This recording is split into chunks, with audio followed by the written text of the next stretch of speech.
Ang face-to-face harapan ay pambansang dulugan ng mga may alitan. Hangad namin na bigyang solusyon ang mga di pagkakaunawaan para sa mas mapayapang komunidad.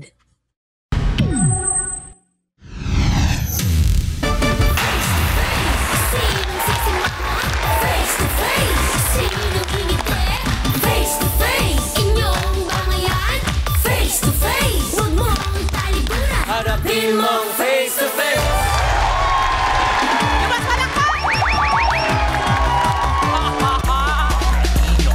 Desce até o chão, esse é o bonde do Brunão. Desce até o chão, esse é o bonde do Brunão. Rebola, for Brunão. Rebola, for Brunão. Rebola, for Brunão.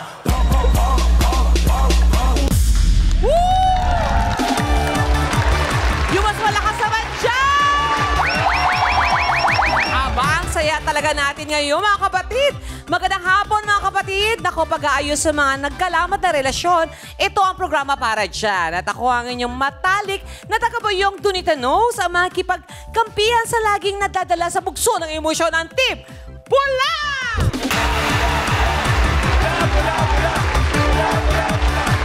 Hindi magkaintindihan, dito harapan ang solusyon namin dyan. Ako naman ang inyong tagabayong naughty but nice. Ang re-rest back para sa koponang malinis lumaban, ang Team Puti!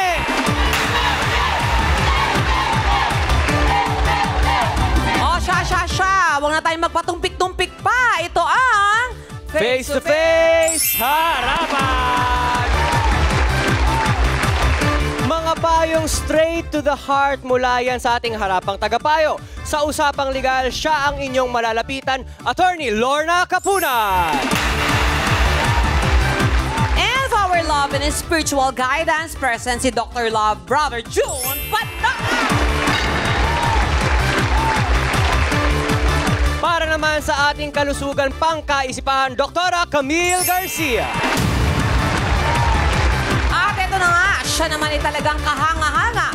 Prangka pero may malaking puso kahit laging abonado. Ang pambasang referee, Corina Sanchez Rojas!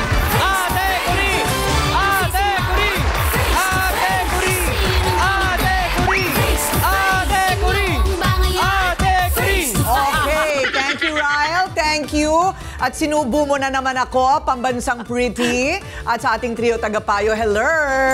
Magandang hapon po sa inyong lahat. Panonood ng mga serye sa TV. O, taas ang kamay ng mga nanonood ng serye sa TV. Tayong lahat yan. Ayan, pambansang pampalipas oras.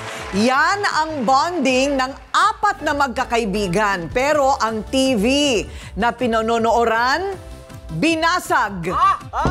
Nang dahil sa hindi pagbabayad ng obligasyon sa kuryente. Eh bakit naman binasag? Sana nagbayad na lang. Pagsingilan talaga kung hindi habulan na uuwi sa murahan at sakitan o kaya ay basagan. Ayan tuloy. Ang solid barkadahan naging one for all, no more. Pag ganyan ko na hinagis na yung sa akin, buti nakailag ako, dito siya tumama.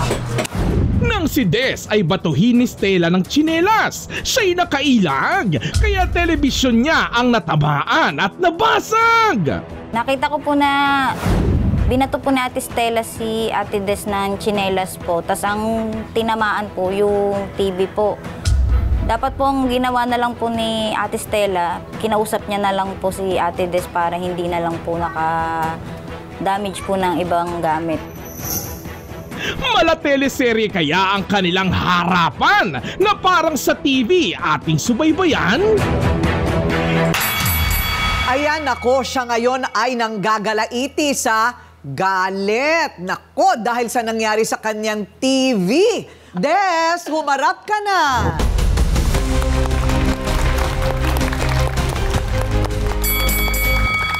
Okay, Des, anong nangyari sa TV mo? Anong problema?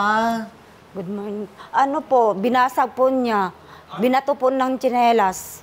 Tsinelas lang nabasag na? Opo, yung malaki yung matigas na tsinelas. Ang marikina, yung nakadisplay. Matigas na may pa ganun. Baka sa patilya, kahoy. Doon tayo sa una. Una, magkakaibigan kayong apat. Opo. Okay, apat kayong barkada, puro babae. Opo. Okay, tapos, parati kayong nanonood ng... Palabas po. Mga palabas. Opo. Ano yan? Meron kayong date? Ganun ba yon? Meron kayong appointment? Wala po. Pag ano lang po, pag tuwing tanghali po, nanonood po kami ng palabas. Ayun. Oh, so, paano kayo nagkainitan? Sino bang may-ari ng TV? Ako po, nung time po kasi na yun, magbabayad na po sana ako sa kanya. Ang kaso lang po Nang yung... ano? Bakit ka may utang? Naputulan po kasi ako ng kuryente sa kanya. Magkano po yung... Hindi na makapanood. Oo. Magkano Okay. po yung inutang nyo? Sa ano, yung utang ko sa kuryente po, nasa 5,000 po. Malaki, no? 5,000 plus po ata yun. Tapos, 5,000. Opo, Oh, ilang tapos buwan yon? Nasa 2 buwan po. Okay. Kasama po kasi bahay nun. So, inutang mo sa kanya o Hindi po. hindi ka lang nakabayad? Hindi ako nakabayad sa may-ari po ng bahay. Tapos pinutulan ako. Tapos nung ano, nakiusap po ako sa kanya na makikikabit po ako ng kuryente sa kanya. Okay, makikikabit ka sa kanya. Opo. Tapos, Pinakabit naman po niya ako nung time na yun. Tapos umabot po ng 2 buwan din po. Hindi po ako nakabayad kasi yung asawa ko po nung time na yun, wala pa pong trabaho. Walang gawa pa po. ayun. So, may utang ka ng 5,000 doon sa may-ari ng bahay. Opo. Tapos, nagkautang ka pa doon sa pinagkabitan mo. Opo. Magkano? Nasa 3,000 po.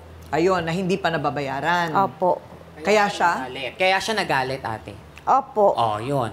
Ayun, Pero po okay. nung time na yun po, babayaran ko sana. Kaso po, nagkaroon po kami ng emergency. Nakiusap ako sa kanya na di muna ako makabayad. Kasi nagkaroon ako ng emergency. Yung anak ko po, sinugod ko po sa, sa hospital. Bakit? Yung nagsuka po. Okay. So, may bayad ulit doon. Opo, yung ibabayad ko sana sa kanya, ginamit ko muna. Ikaw para wala sa kang trabaho? Wala po kasi ko lang po sa sa trabaho. Yung umalis, natanggal po ba kami sa Bakit? yung pinapasukan po namin pinasara kasi nilipat po sa ibang lugar. Ah, ayun, pogo? Hindi po. Kasi alam ko pinapasarado ngayon, puro pogo. Oo. Hindi Tama. pogo. Hindi po. Balot. Hindi rin. Biskitan po. Penoy. Okay, so, ba't hindi ka maghanap ng trabaho imbis na nanonood ka ng serye? Yung baby ko po, di po kasi maiwanan. Ilang taon? 3 taon po. Tapos yung mga anak po, nag-aaral po kasi lahat. Gaaral. Opo. May 4-piece ka? Meron po. Ah, meron na maristrado. Okay.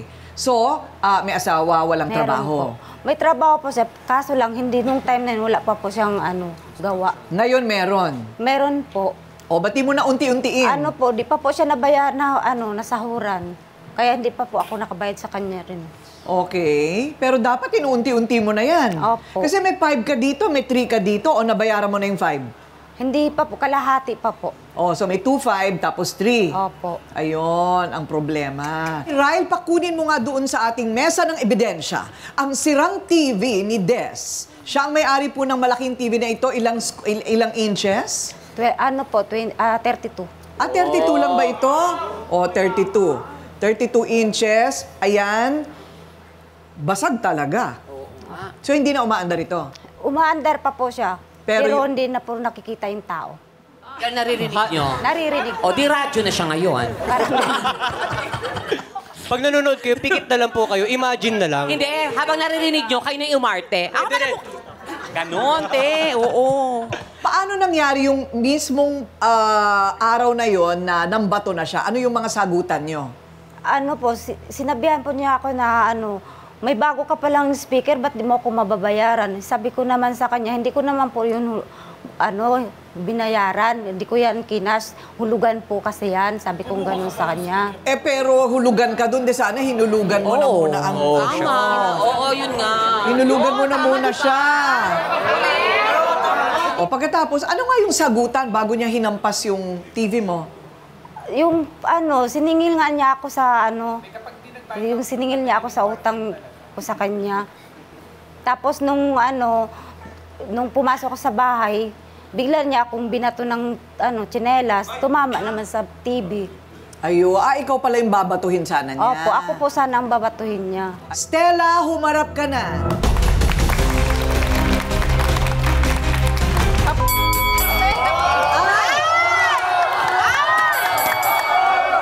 Teka muna. Sandali lang. Buti wala kang bit-bit na ibabato mo. Walang chinelas. Wala yung tsinelas. Okay. So, anong nangyari, Stella? Anong problema? Nakabili po siya ng speaker, hindi niya pa kumabayaran sa kuryente po. Pero yung speaker ko, hindi ko naman yung binayaran ng cash. Oo, di pa naman bayan. Kaya nga, di ba? Malay natin uunahin naman. Para magbayaran mo ako sa utang mo. Nakiusap ako sa'yo, di ba? Nakiusap ako sa'yo.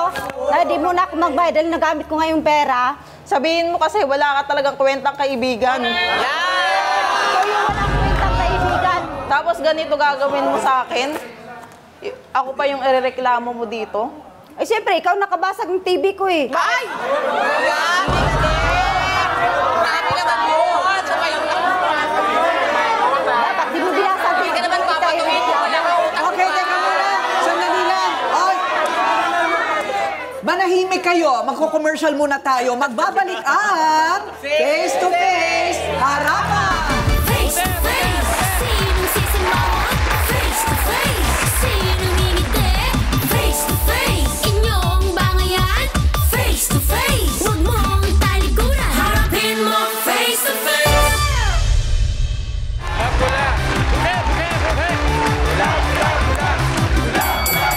Parang di mo malaman, ano? So, may utang siya, mali yun. Nambasag siya, mali yun. So, sinong tama? Wala. So, totoo bang inaabot ka raw ng oras ang pakikinood? Hindi lang naman po kasi ako yung inaabot ng ganong oras. Minsan, kasi po sa sobrang wala po kaming mapaglibangan sa loob ng bahay. Kaya po nakikinood lang po kami sa kanila. Ayun. Oo. So, alam mo, 4-5 lang ang TV. Doon ka na lang manood sa inyo. Wala pa po kasi kaming, kasi wala pa po. Kakayahan. Trabaho yung asawa ko po. Oo. Wala ring trabaho asawa mo. Opo. Ikaw, anong trabaho mo? May trabaho po ako kaso nag-resign na po ako kasi walang bantay din yung anak ko po. At yung anak mo, ilang taon? Yung bunso, 4 na taon. Eh, meron pang iba? Ilan? Ilan sila? Yung panganay po, 6 years old. 6, nag-aaral. Opo. May 4-piece ka. Wala po. O, bakit wala kang 4-piece? Siya, meron. Kasi po, minsan pinipili lang po yung sa 4-piece. Eto na naman Pag tayo may sa kamag-anak. pinipili, Attorney Lorna. Naiinis ako pag naririnig ko yan. Ayun na nga po yung dinadaig namin. Bakit yung iba nakakasali sa 4-piece samantalang kami? Hindi man lang kami mapagbigyan na may sali 4-piece. O, bakit gano'n? Ano bang bahay ninyo? Konkreto? Pag konkreto, Mama, ang sakit po kasi nangungupahan lang po kami. nangungupahan. Pagka gano'n, Attorney Lorna, pwede, di ba? Pwede yun. Hindi nila pag-aari. O, kahit pa sabihin mong konkreto, pero hindi nila pag-aari. Pwede yun kasi kailangan talagang baguhin yung mga rules and regulations, no? Ang author niyan si dating Senator Sonny Trillanes. At ang comment niya is, hindi talaga yung rules and regulations sa spirit ng batas. Mas maraming exceptions sa rules and regulations kesa yung dapat kasama. Oo. Isa tanong mo, Ate Kuring, qualified siya eh. Qualified. Oo. So, yan ang ipaglaban natin. Ipaglaban natin na masali ka sa 4-piece. Kasi, eto nga, nakakabili ng speaker kasi may 4-piece. Di ba? Kaya nga, So, siya nga walang 4-piece. Des, hindi ka ba naaawa sa kanya? Tama. Na siya, wala siyang 4-piece. Tapos, may mga anak din, wala rin mga trabaho. Naawa po ako. Kaso lang, ako kasi, may Nung mga time anak kasi din ako yun na naningil po nag-aaral. Nung time po kasi naningil ako nun, may sakit din po kasi yung asawa ko. Kaya need ko na po yung pera. Kaya po parang sa sobrang galit po, hindi na ako makapag-isip ng maayos. Kaya nabato ko yung TV niya. Tama. Oo. Yun naman talaga yung emosyon. Yon ang problema. Kaya lang, syempre, yung mali, hindi mo pwedeng tapala ng isa pang mali. Di ba? Kasi pwede kang pwede kang mahabla dahil ang dami mong utang. Ikaw naman pwede ka rin mahabla dahil nanira ka ng gamit. Ano bang kaso yon, Attorney Kapunan? Pag nanira ka ng gamit? Sa teritoryo niya? Pag nanira ka ng gamit, ang tawag doon, malicious mischief. Ganun. Malicious mischief. Pag nanira ka ng tao, kagaya ng apat na magkaibigan na magkaaway, ang tawag doon, unjust vexation. So yung malicious mischief, pang property lang yon. Ayun. At ang penalty at fine, depende sa value ng property. Naku, edi mapapaano ka pa. Mapapabayad ka pa sa kanya. Tingin ko po kasi kamamatay lang po ng papa ko. Kamamatay lang ng Opo, papa last year po. mo. Ayun. So talagang mainitin ang ulo mo, syempre, sa Siguro dami ng pa dahil, problema. dahil rin po sa family planning na i-planon, kaya nung pa-expert na po siya, minsan napipil ko na para akong lutang. Kaya nga po ako nag-resign kasi hindi ko po maintindihan yung sarili ko. Nag-resign po ako sa work, gawa nga ng yung epekto nung epekto po nun. Tapos nung wala implant. na po akong ganang mag-work po.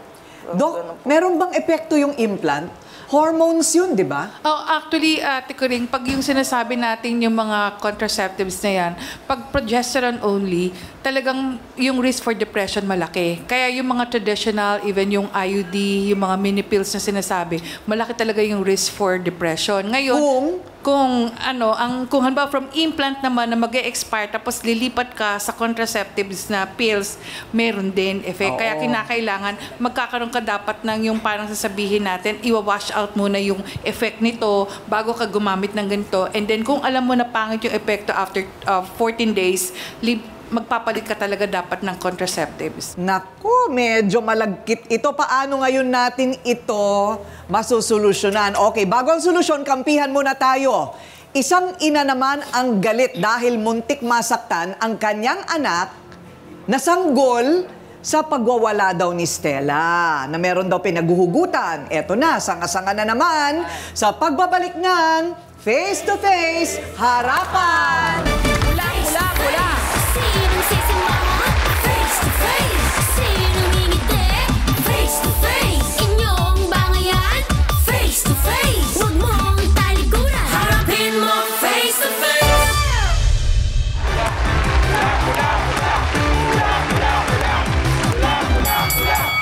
Ayun, muntik nang mabato ng tsinelas ang kanyang 10 buwan na anak. Wow, sanggol pa talaga. Dahil daw sa init ng ulo ni Stella. Ayun, eto na ang kakampi ni Des. Lilet, humarap ka na.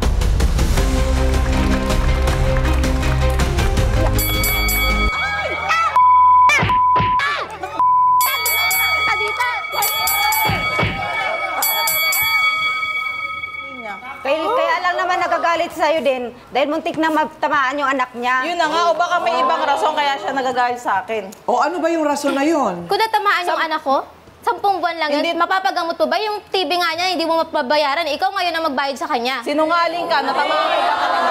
Alam mong nandun kami, nakikinood kami, alam mong nandun kami. Bakit ang lawak-lawak nung labas? Bakit pumasok ka pa dun, pumunta ka pa sa pinto, dun ka pa nagbato-bato ng tsinelas mong may takong. Ayan tuloy, alam mong nandun kami, nakaupo kami dun, nakikinood kami. Hindi, kung natamaan yung anak mo, bakit yung TV? Malamang sinalo ko. Paano ba natamaan? Sinalo ko nga. So, kayo yung magkakasamang nanonood? Opo. Naku, itong tatlong ito, dati nanonood lang ng teleserye, ngayon nagbabatuhan na. Sila na po yung mga action star. Bakit naging ganyan yan? Oo. Pinapanood yung Plants Hindi, kaya vs. siya Zombies. naging ganun, Lilet. Kasi nga may utang na hindi mabayaran 3,000. Pinapakiusapan naman po eh. Darling, ang buhay ay hindi napapakiusapan. Tama, di ba? Alam mo, ang pangangailangan, madalas hindi nakakahintay. Correct. Totoo yan, ha? Nakikiusap naman po ako nung time na yun kasi may emergency nga po ako nung time na yun. Bali, gaano katagal na ba yung utang niya? Mga 2 months na rin po mahigit. 2 buwan. Magtatatlong buwan po. O ano naman ang issue sa CR, Lilet? Ano yung sa CR? Kaya po, balahura po, pati ugali, balahura din. Ay! Ano kayong magtaka? Saka ma'am, sa sobrang sailan niya, pati yung harapan ko, Magsasailan talaga ako dahil may anak ako, sanggol pa. Kaya nga, sinanay mo kasi sa sobrang sailan mo. Malamang, masailan Diba? talaga yun dahil may sakit yun sa baga. Dapat sa subdivision ka tumira para ano. Bakit? Anong gusto mo? Anong gusto mo? Mukha Dahil subdivision ng bagong kailangan malinis? O, anong gusto mo?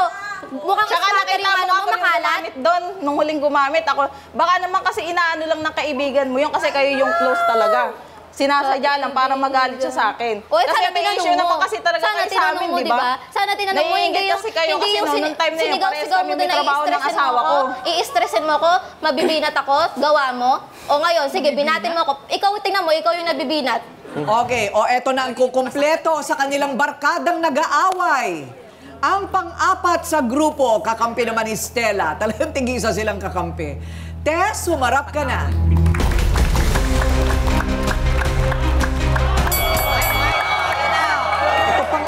Ito pang isa. Tess, kalma ka, Tess! Okay. Tess! Meron ka ring implant? Wala po. Wala pang... Oh, walang... Ligate po. Ha? Ligate. Ligate. O, may epekto ba ang ligate? Diyos ko po. Ano ba?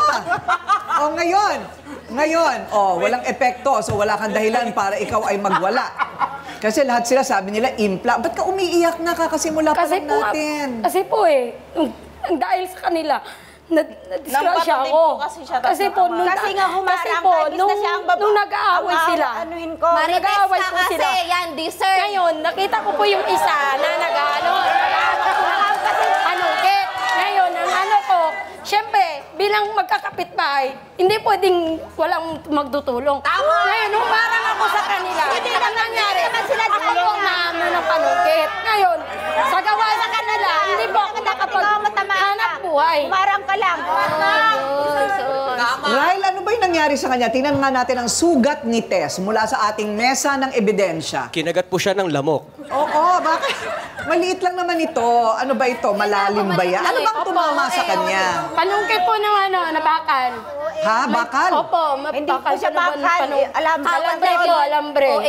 Alambre. Siyempre po, namaga po Malayo yan sa baga. Namaga po. Mabuti hindi ka natetano. Isang linggo po ako hindi nakapagtinda. Kasi po, gawa po na may mali ako. Tama. O teka, pakinggan natin si Tess. Ano ka mo? Hindi po ako nakapagtinda. Kaya nga, kasi nga po, Malamang nanonood ka, paano ka makakapagtinda? ang paa ko po, hindi ko makikilos kasi namamaga po ito. Kasi ang asawa ko, kakapasok lang po sa trabaho. Okay. Anong trabaho? Buti nga, may trabaho siya. Kakapasok lang po, ma'am, kasi ilang buwan din kaming walang ano. May maliit rin po akong anak, ma'am. Okay, anong trabaho ng asawa mo? Dicer lang po. Ano, no? Dicer. Merchandiser. Okay, so may sweldo na. Okay. Wala pa po. Hindi, magkakasweldo siya. Alam mo, magbilang ka ng blessing. Parating na yun. Okay, so may trabaho. Ikaw, anong Sa trabaho? bahay lang din po, nag-aalaga ng 2 anak. Ilan taon na yung mga anak mo? Yung panganay ko po, 5 taon. Nag-aaral? Hindi pa po. Why? Yung bawal pa po eh. Anong Ngayon ko bawal? pa po lang pina-enroll. Hindi pa po daw pwede sa school. Paano nangyari yung 5 years old? Hindi Kasi pa po pwede? 5 years old lang po ng October. Eh yung cut-off po kasi September. Oh, Eh ngayon po, hindi po nakaabot yung anak ko. Pero Nung isa last lang ang year. anak mo. Hindi po, may 8 months po ako. 8 Diyan po months. nga kasama Okay, ko ngayon. napabakunan nyo na ba yung Opo. baby mo? Opo, opo. Ikaw, napabakuna na? Opo. May 4-piece kayo? Wala po. Oh, ito na naman tayo. Wala na namang 4-piece. Bakit hindi nyo ba alam yon? Nakarapatan nyo yon sa barangay? Meron po. Alam po namin. Kaso lang po, ganun po talaga sa amin eh. Pili lang po yung nila Oh, eh. mali yun. Baka nakukulitan kayo sa amin. Napaka-importante po nito na alam ninyo lahat ng tungkol sa 4-piece, ha? At iisa-isahin natin yan sa pagbabalik ng Face to Face Harapan. Face to face, sinong sisimangot? Face to face, sinong ngingiti? Face to face, inyong bangayan? Face to face, huwag mong talikuran. Harapin mo face to face.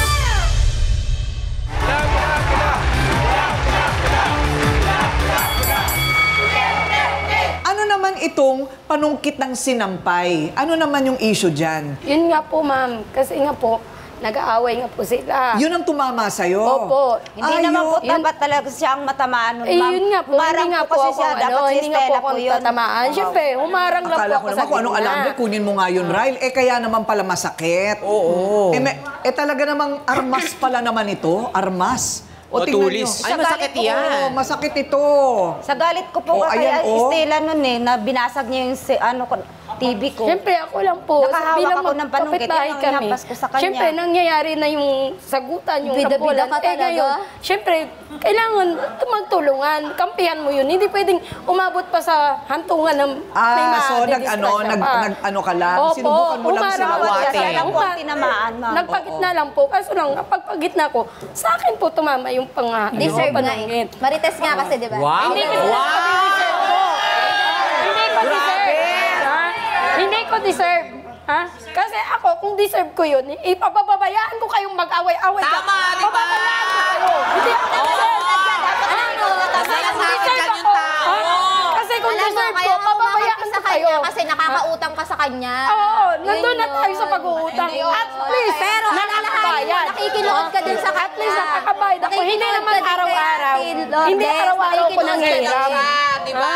Hindi araw-araw ko sa kanya ako lumalapit. Yan, Okay, 4-5. magsalita kayo ngayon. Sige nga.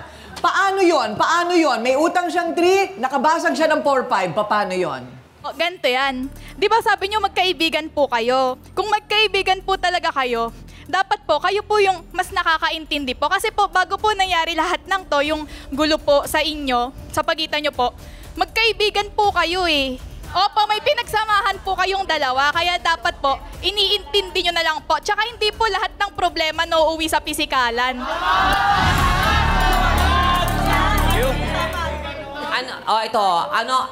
Maliit to ha, umanda ka. Ano masasabi mo?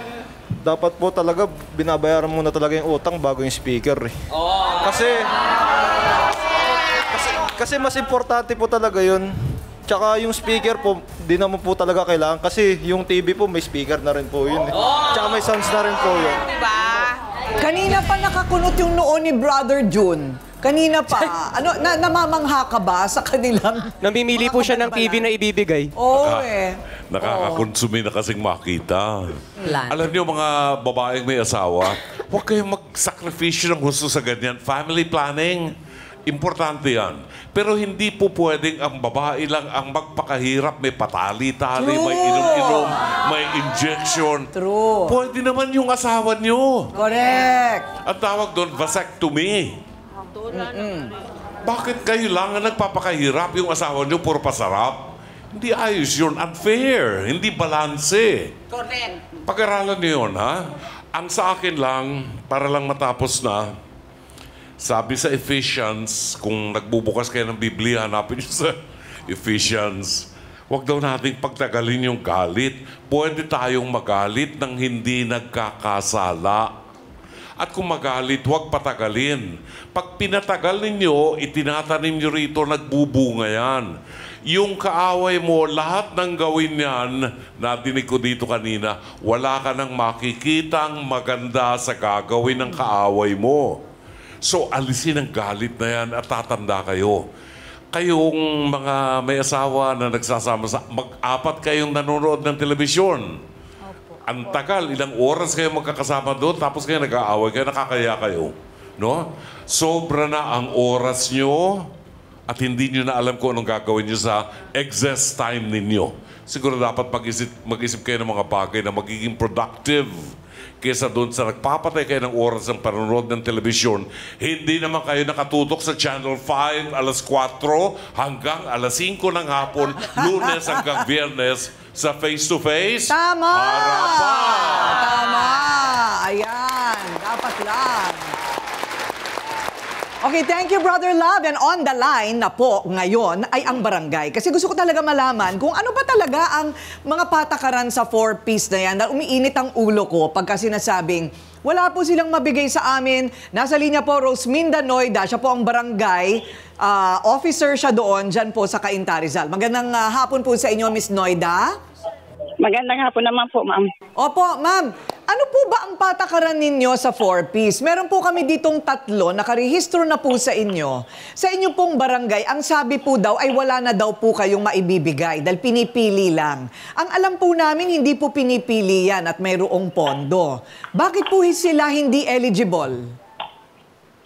Ayan, ma'am, hindi ko alam po sa kanila. Kaso ang alam ko po, kung lalapit sila sa akin, tutulungan ko na lang po maka-refer doon sa 4-piece. Opo, tulungan nyo na lang po. Kailangan mabigay po natin sa mga nangangailangan yung dapat na mapunta po sa kanila. At Opo, kailangan po nila yan. Opo, ma'am. Opo, ma'am. Eto ha, si Stella, si Tess at si Lilet. May mga anak na maliliit, pinag-aaral. Opo. Kailangan mabigay sa kanila ang 4-piece nila sa lalong madaling panahon. Hindi pa po Opo, sila ma'am. nasi-CI. Bakit ang bagal po dyan sa inyo? So, kami po ay sasama sa kanila para lumapit po sa inyo mabigay ang 4-piece nila. Ano po? Opo, ma'am. Thank you, ma'am. Thank you, ma'am Rosminda. So, eto na. Doc Camille, ano sa palagay mo? Okay. Alam nyo, dito kasi kitang-kita kung bakit nagkakaroon ng mood swings. Hindi natin talaga pa pwedeng sabihin na ito ay sa kadahilanan na kayo ay may implant or nagka-contraceptives. Kasi ito, pwedeng yung depressive symptoms nyo ay predisposing factor. So, anong ibig sabihin nito? Yung possibility nung dalawa na si Tess at saka si Lilet, kasi pwedeng nakaranas kayo ng postpartum depression dahil infant yung mga anak nyo, wala pang 1-year-old, di ba? So talagang maaaring kayo, nakaranas kayo ng tinatawag nga nating postpartum depression at ito ay lumalala kung sinasabi natin na hindi kayo nagkakaroon ng pagkakataon na may support group kayo, yung support group nyo nag-aaway. Pangalawa, alam nyo ba, napakalaki ng epekto nito dun sa mga bata. Hindi lang sa inyo. Maaari sa inyo, nakikita nyo yung physical changes, pero yung epekto nito sa mga inaalagaan yung mga sanggol, una, yung possibility na sila ay maaari maging sensitibo paglaki at hindi sila magkakaroon ng healthy relationships sa ibang tao. Pangalawa, merong possibility yung cognitive development. Ano ibig sabihin nun? Yung pagkakataon na mas magkaroon sila ng mas maging magaling sila sa eskwela or mas madali silang magkaroon ng comprehension, yung mga ganong bagay, naaapektuhan yun dahil kasi yung mood swings, lalo na kung kayo ay nagbe-breastfeed, ay malaking impact nun sa mga sanggol. So sana intindihin nyo maigi ha, yung bangayan na yan, lalo na kung nadidinig yan ng mga bata, kahit sabihin yung 10 months old or even 1-year-old, sila ang maapektuhan ng husto. So sana magkaayos kayo ha, dahil kasi yung pinakita nyo dito, kung ako yung anak nyo, talagang siguro kahit ako malilito at hindi ko alam kung anong mangyayari sa akin. So, oo, kasi sila naman ay, di ba, magkakaibigan dati. Attorney Lorna, ano ba ang nakikita mong mas malaking kaso rito? Yung hindi pagbabayad ng utang o yung nasabing TV na sinira? Actually, pareho, no? Unang-una, nakakalimutan natin yung issue ng hindi pagbayad ng kuryente, no? Kasi kabit lang kayo eh. Mas malaki yun. Kung illegal connection, yung electricity na yan, at siya lang may metro, ang tawag doon, electricity theft. Dapat ang mangyari dyan, para hindi kayo mag-away, mag-separate metering kayo. Separate sana ang metro nyo. Hindi kayo nakikimetro sa iba. Ayun talaga ang source ng away. Kung minsan kasi isang metro lang, pag hindi magbayad yung mga kung sabihin natin illegal connection, sabit ka. At malaking penalty nun, 50,000 to 100,000. Yung tinatawag na electricity theft. So, at yun ang start ng away nila. Yung question mo, kung TV ang nasira at may utang sa electricity, pwede bang ibayad na lang yung TV? Theoretically, oo. Ang tawag dyan ay dasyon. Dasyon and pago. Kunyari, yung utang 5,000, yung nasirang TV, nasira na, imbis na pagawa mo, bigay mo na lang. Sa kanila na yung spare part, pwede yun. Yung property for money or cash, no? Pwedeng exchange deal. Parang barter, no? Pero kailangan ng consent ng isa't isa. And lastly, nakita naman natin, lagi dito sa face-to-face, ang problema, yung duty ng barangay to inform. Yung 4Ps na yan, hindi lumalapit kasi hindi nila alam na napakaganda ng benefits ng 4Ps. Yung solo parent na yon, hindi rin nila alam.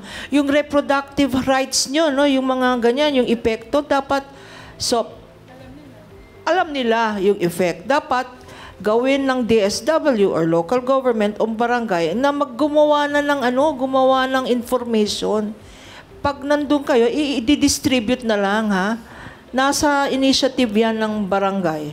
So, sa susunod ng eleksyon, piliin nyo ng mabuti kung sino ang barangay captain nyo at barangay officials. Kasi yung mga karapatan nyo ay kung minsan depende sa galing o sa katamaran ng barangay captain nyo. Correct. Palagay ko, Attorney Lorna, may kakulangan talaga din sa IRR niyan. Yes. Yung alam mo yung accountability ng mga barangay captain, parang wala siguro sa batas yung kapag sila ay hindi nag-i-information, Diba? Kailangan managot sila. Kaya sa susunod na halalan, Lorna Kapunan! Lorna Kapunan! Libreng implant sa office ko. Okay, so papayagan ba ni na Des, Stella, Lilet at Tess na sirain ng pera at init ng ulo ang kanilang matalik na pagkakaibigan dati? Aalamin natin sa pagbabalik ng Face to Face Harapan! Face to face, sinong sisimangot? Face to face, sinong ngingiti?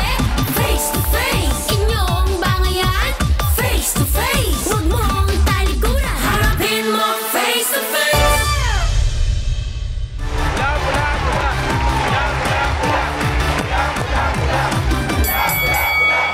Kami po dito sa Face to Face ay parati namin gustong makakatulong kami, di ba? Kahit paano. Pero ayaw rin namin kasi na namimihasa yung mali. Kasi kung paninindigan ninyo yung mga mali ninyong ugali, lahat kayo may ugali eh. No. Ito lang si Tessa nakikita ko na sumubok na kayo'y pagkaisahan pero galit din kayo sa kanya. So may mga problema kayo sa mga ugali ninyo. Napaka-importante na alam natin kung ano ang mali sa atin. Kailangan nating itama yun. Kailangan nating aminin, di ba? So, ako naman, para makausad na lang kayo sa mga problema ninyo, una, ayan na, yung 4-piece, parating na, libreng pera yon.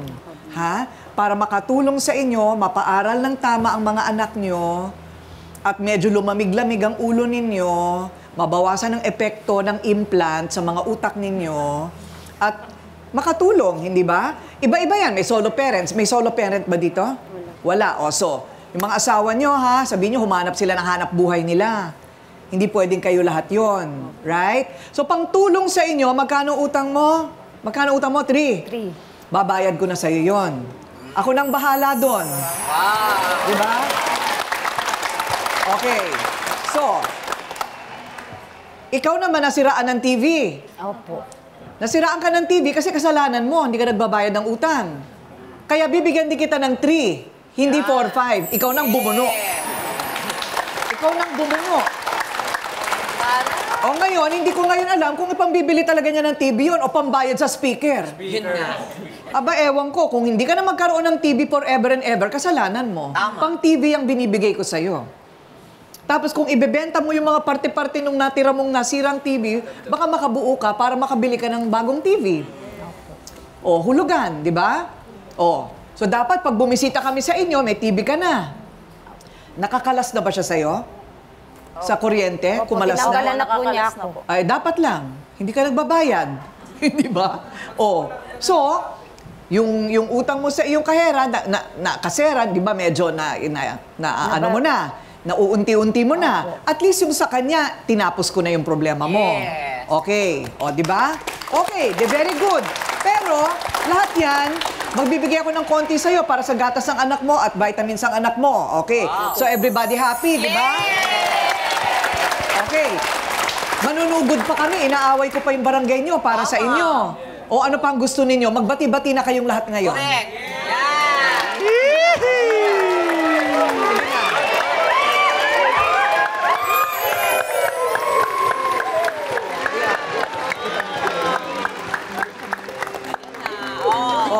Nood na kayo ng TV sabay-sabay. Nood na ulit ng TV. Si Lilet pala marunong umiti. Marunong palang umiti itong batang ito, ang taray. Grabe yung anak mo, ha, tandaan mo, kailangan matuto ng magandang ehemplo. Correct. Hay, ang nagagawa nga naman ng init ng ulo. Nakita natin, ano, puro init ng ulo. Sa kaso po natin ngayong hapon, parang malinaw nating natutunan na kailangan na pag-aaralan po natin ang ating mga sarili. Anong ibig sabihin nun? Alam na natin kung bakit umiinit ang ulo natin. Pinag-aaralan natin ano ang nagagawa natin kapag tayo'y galit. Para mapigilan natin yun. Alam na natin ako, pag galit ako, etong nasasabi ko. Eto ang nagagawa ko. Pag alam mo na yung sarili mo at inamin mo na yan sa sarili mo, mapipigilan mo na yan. Inaalam natin dapat paano tayo makakaiwas sa pagpapalalim pa ng ating maraming problema. Bakit kahit may utang pa tayo, hindi natin maiwasan ng gumagastos pa? Kailangan lahat ng mali sa ugali natin na pag-iisipan natin ang pinag-uugatan para mapag-aralan din natin paano pigilan at tigilan. Higit sa lahat ay ang halaga ng pagkakaibigan, tulungan, at kapayapaan.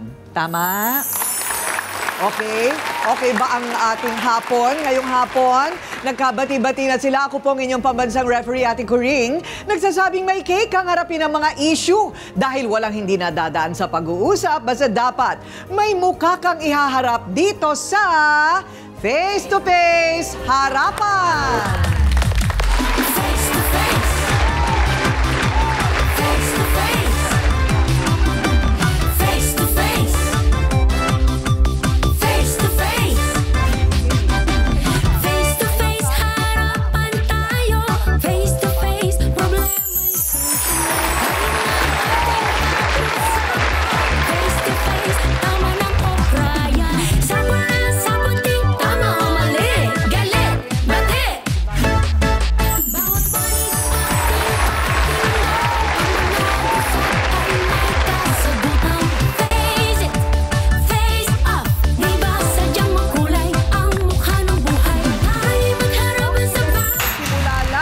Sa biniling yelo. Lasang poso. Eh, mineral yung binili ko. 3 years na po ako nagtitinda ng yelo. Wala pong nagreklamo sa akin. Sana dinala mo yung tubig para malasahan niya. Eh, may nakainom nga. Ibang tao, hindi nga ako unang nakainom eh. Mineral naman po talaga yung ginagawa kong yelo, ma. Lasang poso ang yelo mo. Paano ka niloko?